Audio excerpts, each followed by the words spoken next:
Welcome back, you all, for CHD 206, Chapter 11, Promoting Children's Safety. Dangers can be found everywhere in a child care center. Staff members must closely watch for and remove those dangers. Children can also be put into danger through abuse. As an early childhood teacher, you will need to be alert to any dangers that threaten the safety of your children. In addition, your program must have safety limits and procedures.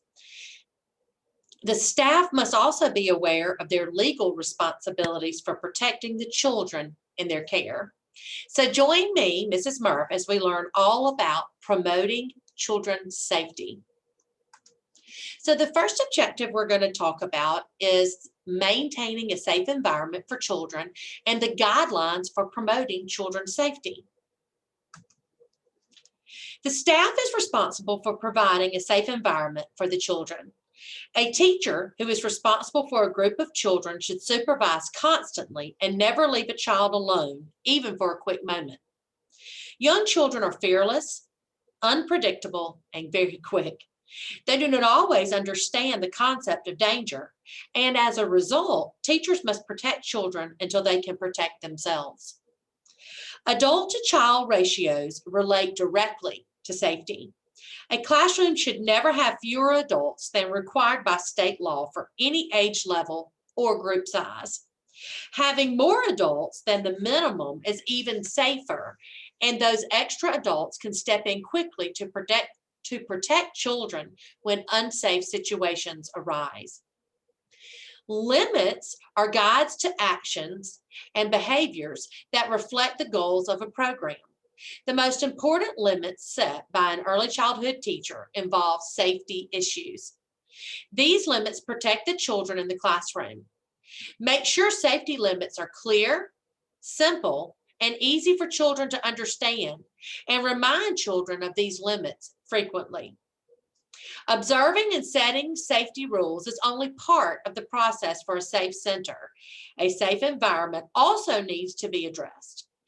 These include toys and materials, playground equipment, transportation, and building security. Fire and severe weather are all conditions that pose safety threats for children and staff. Having an emergency plan with drills and evacuation procedures are required and will help elevate your safety. Poisoning emergencies are often involve swallowing toxic substances. Other types of poisoning emergencies can occur from breathing toxic fumes and chemical injuries to the eyes or skin. If any type of poisoning emergency occurs and a child is drowsy, unconscious, having difficulty breathing, or a seizure, you should call 911 immediately. If you suspect poisoning and there are no symptoms, you contact the National Poison Center. Our objective 2, to recognize signs of abuse and neglect. This is a subject that we don't often like to talk about. The number of referral cases for child abuse and neglect continue to rise. As a child care professional, you are very concerned about the health and safety of the children in your care. Because you are with the children several hours per day, you may be the one to notice signs that a child is being abused or neglected. State law requires that you report known or suspected cases of child abuse and neglect. There are 4 types of child abuse: non-accidental physical injury, neglect, emotional abuse, and sexual abuse. You will be taking an online training that will delve into the types of abuse, signs to watch for, and your role as an early childhood educator. Planning for children's safety goes beyond the classroom. Children need to learn how to deal with dangers outside of the classroom. They must learn about abuse and how to protect themselves from it. Warning children about strangers has been a common practice for some time. However, only about 10% of child abusers are strangers to the children. Are strangers to the children they abuse. Alabama recognizes Aaron's Law, which requires that all public schools implement a prevention oriented child sexual abuse program, which teaches students in grades pre-K through 12th grade age-appropriate techniques to recognize child sexual abuse and to tell a trusted adult. It teaches all school personnel about child sexual abuse and teaches parents and guardians the warning signs of child sexual abuse, plus needed assistance, referral, or resource information to report sexually abused children and their families. Locally, the Southeast Alabama Child Advocacy Center provides these resources and trainings to our area and can help your center with discussing these dangers to young children. Early childhood teachers are in a position to provide opportunities for recognizing families in crisis through daily face-to-face contact.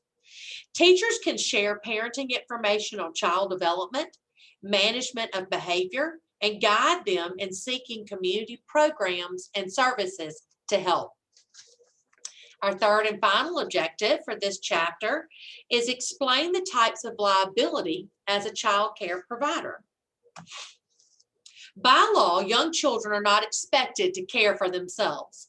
This is the primary role of the staff at a child care center. The staff must ensure the children's safety and health. Education is the secondary function.